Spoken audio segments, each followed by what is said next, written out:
it has been too long. We're back At Disney California Adventure. Oh, hey, Mickey. This morning I was sitting around getting prepared to do my taxes, you know, the least fun thing in the world. When suddenly it dawned on me, it has been way too long since I've had a day at DCA. I couldn't even tell you how long it's actually been. So I decided why not pop in and see what's going on. Wow.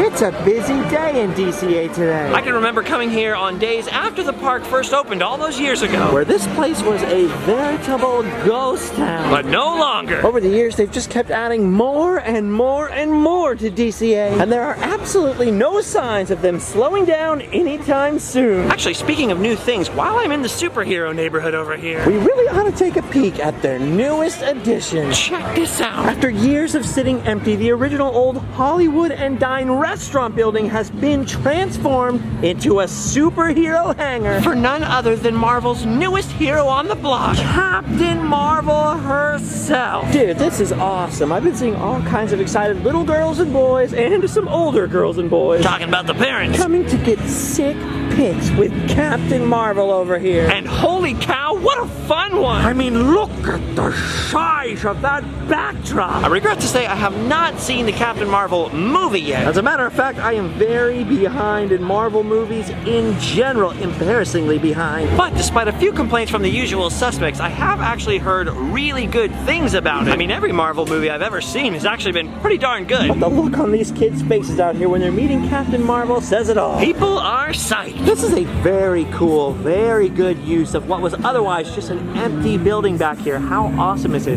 that they stuck this jet into it? And took this building from soundstage to jet age. I can't tell you the movie is awesome until I've seen it. But standing here, I can tell you the meet and greet looks awesome and it's making a ton of people happy. Which, after all, is the point of this place. So kudos to the team that put this together. Now as for me, I feel like it would be kind of awkward to go meet Captain Marvel. until I've caught up and seen the film, so I'm gonna hold off on that. As soon as I do, I'll be back. Speaking of superheroes, Marvel, and new stuff out here, You have got to see this. over next to the Guardians of the Galaxy Mission Breakout ride Stark Industries has officially completed their very hostile takeover. of what used to be a Bug's Land. Whoa, dude, look at that. No more bushy bamboo or gargantuan clovers over there. Whoa. What a trip. You can see all the way into Cars Land from here. Not to mention the tops of everything over at Pixar Pier. Crazy. Now, I'm not the type of guy that usually sticks a camera over a wall or through the crack to see the construction. I'm just not much of a rule breaker, plus I don't like to ruin the magic. But I feel like it's safe to say that a Bug's Land is gone. What will Flick do now? It really is tough to be a bug. Soon all of that will be even more Marvel-themed stuff. Which, of course, some people don't prefer. But clearly a whole lot of other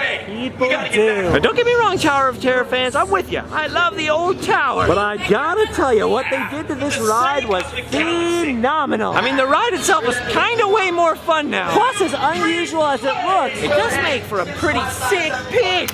nailed it. Now, as much as I like the Bug's And Land, if you never went there, by the way, you can check out the video down below where we went on every ride. But anyway, as much as I liked it, I am pretty excited to see what they come up with in this Marvel expansion. I mean, so far every change to DCA has just made this park better and better. And probably my very favorite change of them all was right here. In what used to be known as Condor Flats. It was its own tiny sort of desert chaparral themed land. Pretty much just built this theming around soaring over California. But right around the time they switched things up and made it soaring around the world. This whole area got rethemed to become a part of Grizzly Peak. And as small and cozy as this area is, It now has some of the very best theming from any Disney area in any Disney park. I mean, just look at it. It's beautiful. now some of you have seen the way I've rethemed my living room. That was actually directly inspired by my friend Brett's house. Look up Bungalow Modern, that's what got me. But Brett was the one who reminded me the other day That after he did his house this way, right away,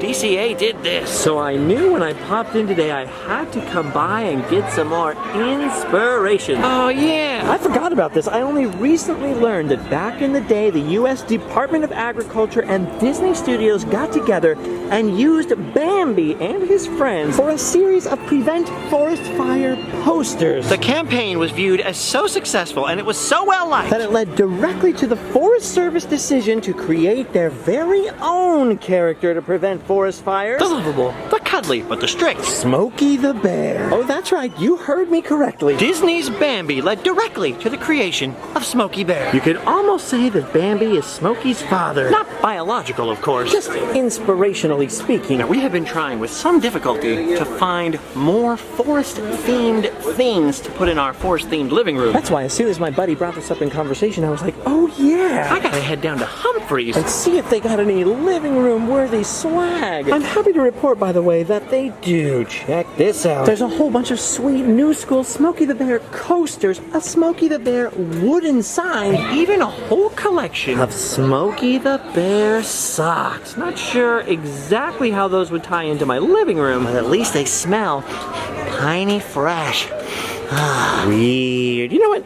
I'm getting these. I think I might also buy one of these Grow a Giant Sequoia kits. I don't have much of a green thumb. And I'm pretty sure we don't live in the right climate, but these cans just look so cool. Speaking of looking cool, they also have a whole bunch of other forest-themed swag, including forest patches. And not to spoil anything for you, but I got my own rather foresty, adventure-themed patch coming very soon. Which actually, my friend Brett helped me finalize the design of. Weird. It's all connected. That is cool. Picked up some coasters, picked up some socks. Oh yeah, I love that store. Which, by the way, is called Humphreys Service and Supply. The service is the Condor gas, which is also a little Easter egg. The supplies you see before you. And the Humphrey is this fella. Disney's very own Forest Bear. Remember those cartoons? Now, Humphrey was, admittedly, slightly more silly than his older cousin Smokey. but in his own way, just as beloved. Okay, alright. I guess we better keep moving. I suppose we are burning daylight after all. I'm taking the scenic way around, I though. love this part of the park. It's like the best parts of California. The pine trees, the historical references, the little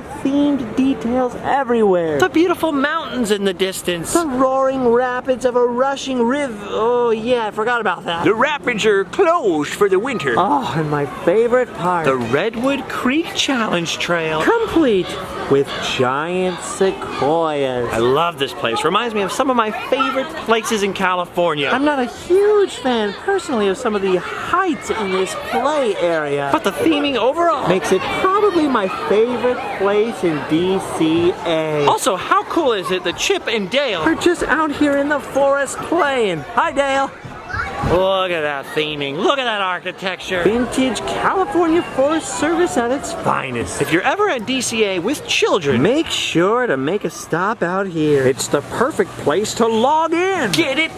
See what I did there? All right. I suppose since we're I here, should mention that DCA is smack dab in the middle of its Food and Wine Festival. very similar to the Epcot Food and Wine Festival. They have food, they have wine. They've got other, I love the Epcot version of Food and Wine. and the California one seems pretty cool too. Unfortunately, according to the guides, there's not much here that is gluten-free, and if you have celiac disease like me, That means there's not many ways I can participate. I will say though, I definitely feel like I'm missing out because these booths and the food in them look pretty fantastic. They're making me hungry. I mean, come on. They all look fantastic. well, almost all of them. Not this one, though. Look at it. I mean, I know they're good for you, but I do not like that veggie to fruit ratio. I mean, veggie, fruit. That's at least two too many veggies and one too many fruits. I mean, I don't hate every fruit. It's just I don't really like them. What is this, the fruit interrogation? Leave me alone, guys. Now, they do have some selections in the guidebook here marked as gluten-friendly, as you can see. But if you have celiac or an allergy or a serious condition, that's a no-go. I don't know if Disney is aware of this. But gluten-friendly generally means something that is gluten-free ingredients-wise, but otherwise may be contaminated or still make you sick. So, like I said, If you have a serious condition or celiac disease, it's kind of a no-go. what the heck's going on here? Ooh, just sort of a chipmunk kind of day, isn't it? Look at those monks dance. Anyway, that's why I'm not partaking today, but if any of my fellow celiacs out there have come here and had good luck with some of these menu items, Let me know how it went, because I'd like to try some. Alright, real quick, Just because it's been a minute. I'm gonna pop in and take a look at Pixar Pier. Another example of a great DCA transformation Disney took what was easily my least favorite part of any Disney park. and shined it up like a new penny. I love what they've done to the place. All the theming looks great. I particularly love the mid-century modern, Very angular style and the Sarnan-esque entryway. The whole Incredibles area. That whole era of style is my jam. But the rest of the pier is also looking pretty darn snazzy, and they're not even done yet. Jesse's Critter Carousel won't be here till April. But check this out, look behind that wall. Do you see what I see? Jessie herself has finally made an appearance. Look at her back there peeking over the wall, huh? That is gonna be so cool. So exciting, and it's weird because one day that'll just be part of the scenery. Generations of kids will just grow up with Pixar Pier. Think of that. Actually, I gotta admit to you, I can't even think of that. I'm just too darn hungry now. And you're not helping, Bing Bong. What with your beautiful face and your exciting rainbow colors and your smell of cotton candy. I want to eat all of this now. I don't want to get a stomachache though. Oh, probably better to wait. Especially because I have dinner plans with my friends later. But you know what might hit the spot in the meantime? Some classic Disneyland popcorn. So maybe it's time we head out of DCA. Hey! It's Mike Wazowski. Look at him. He's doing a cool photo op over here at the future home of the Inside Out ride. Can't see his face, but that's normal with old Mikey there. He's totally Mike Wazowski-ing himself to us. He won't mind. Later he'll be calling his mom, "Did you see me? I was on Random Land." Alright, well, other than telling you the silly Sippity swings are down, I'm not sure what else we can accomplish over here today. so the time has come to head back to the front, pick the merchandise back up that we bought earlier, And finally, head on over to the other side. I forgot about Cars Land. Dang it. Well, we'll be back. We'll be back. For now, though, I think we've pretty much hit our quota. We're almost out of time, but before I let you go, Like I said before, we gotta have a little popcorn together. Oh, yeah. See, now that's the good stuff. Oh yeah. A little popcorn, a little people watching, perfect way to end your Disney day. oh, but I almost forgot. I picked up a beverage as well from the Food and Wine Festival. Orange vanilla Coca-Cola. I got to admit, it sounds kind of weird. But what better time to experiment than a Food and Wine Festival, huh? All right, here goes nothing.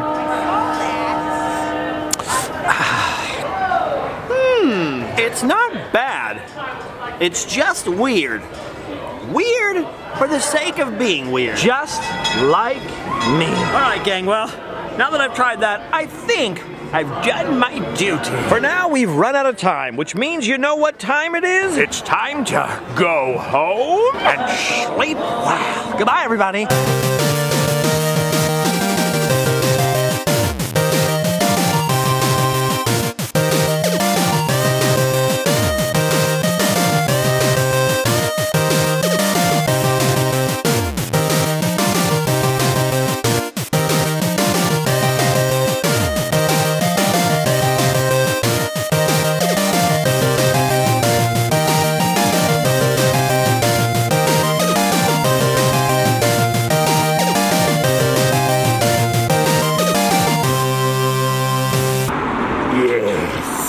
The time draws near, my young apprentice. Soon Galaxy's Edge will be open and the crowds will pour into Disneyland. Ha ha ha ha! I can feel the hate flowing through you. Oh, you want this? Don't you? Take your Galaxy's Edge, strike me down with all of your hatred. Yes. Oh. I'm afraid Galaxy's Edge will be quite operational when your friends arrive. Good. It's the perfect place to log in, right? Because it's a log and people go in it. So they log in, then when they come out, they log out? Huh, you're right. That isn't funny. Weird. These payphones have no receivers. Oh, wait. They're out of service. They also have no keyboards, which makes me really confused. Locker? I barely know her.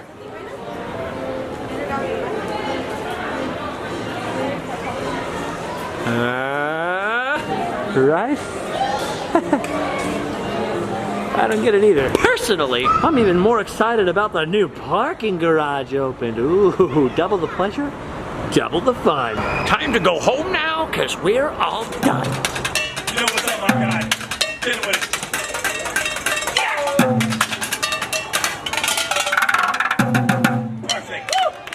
That's what you start clapping and stuff. That's it. Okay, anyway. All right. Individual meals coming up. Here we go. Serving nice and hot. Make some boys.